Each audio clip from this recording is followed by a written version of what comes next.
Hello everyone, today we're going to be continuing on with our NHL season preview series, and today we're going to be talking about the Edmonton Oilers.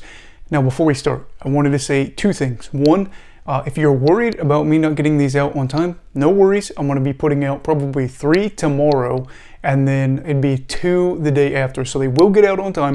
No worries. I know we're running out of time, but I got this. And then 2, if you are new, please make sure to subscribe if you're interested in hockey. As you can see, I clearly put out, content, and I try to put out at least 4 to 5 videos a week. Anyway, let's talk about the Oilers. Edmonton had a really up and down season before eventually finishing with a record of 49, 27, and 6, good for 104 points, and that was also good enough for a second place finish in the Pacific Division. They then went on an exciting run to the Western Conference Finals before being swept by the eventual Stanley Cup champions, the Colorado Avalanche. Now that they've had some time to breathe since a really fun run, what are their expectations? What is their season possibly looking like? Well, I'm going to tell you my storylines to follow for the team this season, as well as my expectations for them. So, the first storyline is going to be focusing on Evander Kane. The much talked about forward certainly has a reputation for ending up in the headlines, but when it came to hockey, he definitely had a good year.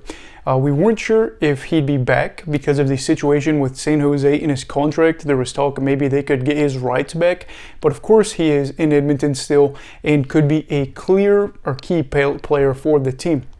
This is to be expected though, as he had 39 points in 43 games last season, meaning he'd be third on the team in points had he played more games, or at least averaged as many points per game.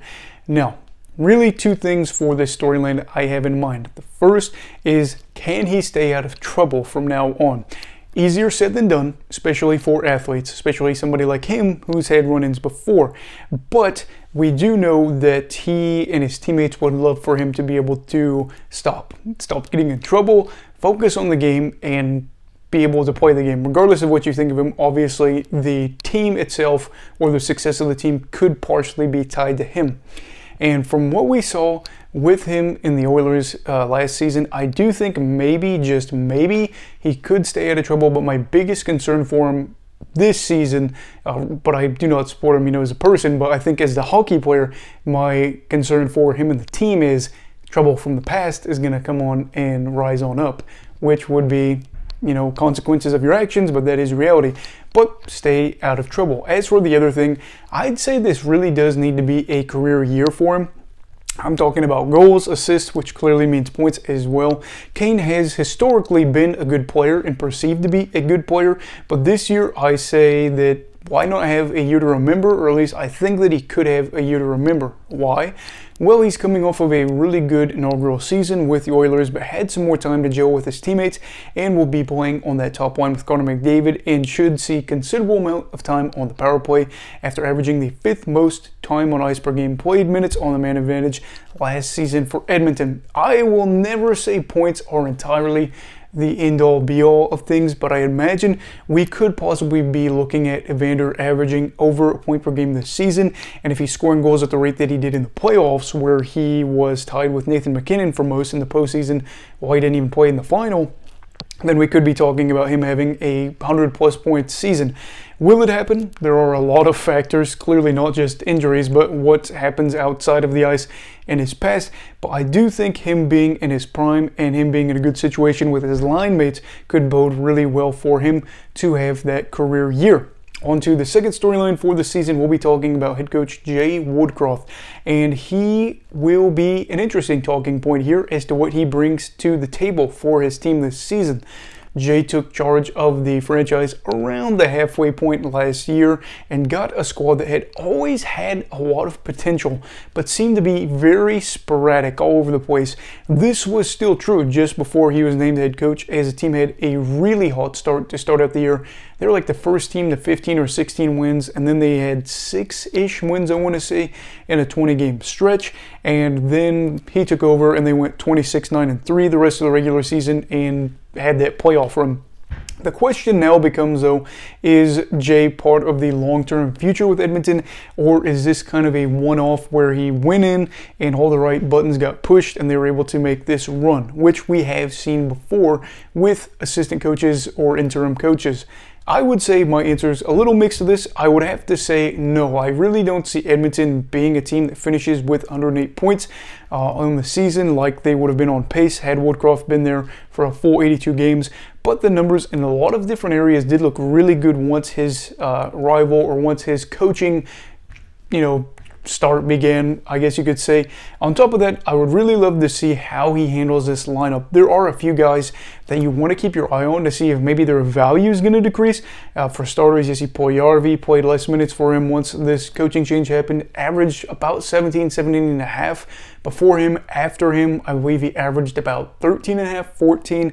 Now, I do know he was dealing with an injury upon his return, but there was still times he wasn't playing a lot of minutes towards the back end of the year there.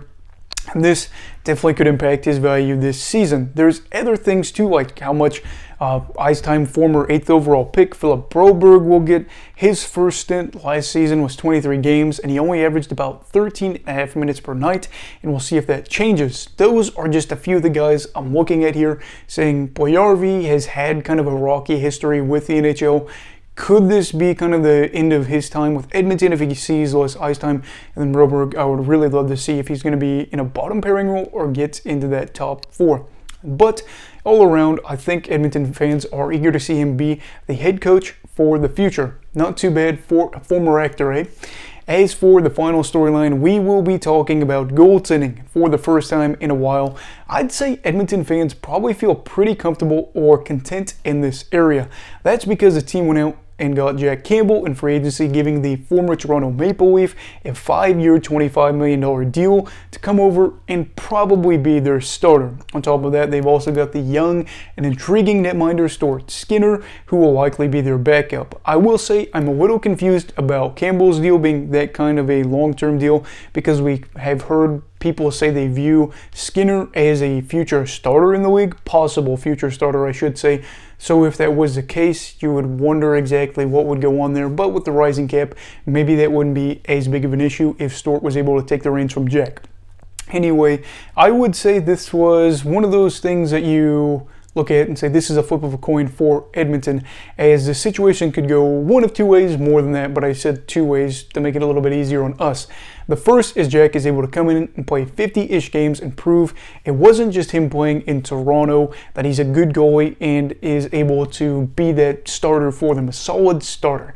And then you have Skinner get 30-ish starts and be able to be that solid backup as he gets more NHL experience and shows maybe, just maybe, he is the future in it for the team. On the other side, Campbell might come in and struggle after being on a Toronto team that boasts some really quality defensive players, which also comes with a potential mixture of Stuart Skinner struggling more with NHL action and getting more scouting against him. Could be mixed around with a variety of different factors. We could see both, could see neither, could see a different thing. Maybe neither are going to be the goalies by the end of the year. That would truly be shocking. But yeah, I'm thinking in a bad situation, maybe it's somewhere in the middle if you're an optimist. I would say I really am hoping they get quality goaltending though, because it feels like it's been a minute since they could say we've got two solid goalies that are not, back into their careers, especially Stuart. He really could have something here.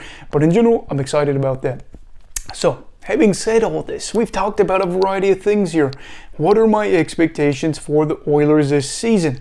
Personally, I'd have to say they are good enough to make the playoffs. They've got the dynamic duo of the dream team of Connor McDavid and Leon Draisaitl, and a lot of other offensive talent that makes this group look dangerous. While I'm not totally in love with the blue line here, this team does have the second, or had the second best goals for percentage in the league under Woodcroft, and their goalies do give me a little bit of hope this year that maybe, even if they are on a defensively great team, something could work out there. You have to remember, Campbell was able to post a really good save percentage in his time with Toronto, but he was kind of a sporadic goalie, especially last season. But will they be a juggernaut? I'm a little bit more skeptical, and I have to say that while I do see them having a realistic shot of getting a top 3 spot in the division, I'm not exactly sure what is going to happen come playoff time. I think they are good enough to get there, but are they good enough to get to the conference finals? Maybe. Are they good enough to get past Colorado? Maybe not, because we saw McDavid have a monster of a series, a very short series, and yeah, they just weren't able to do it. But anyway, I want to know what your expectations are for the Oilers this season. Let me know down below in the comments. Also, please make sure to like this video if you enjoyed it. Subscribe if you're new. And like I said, these other 5 previews will get out in these coming 2 days. So bear with me. Everybody stay safe. Have a great night. And you go of hockey, all right. Goodbye, Brigadiers and Brigadettes. This is your captain signing off. Have a great night.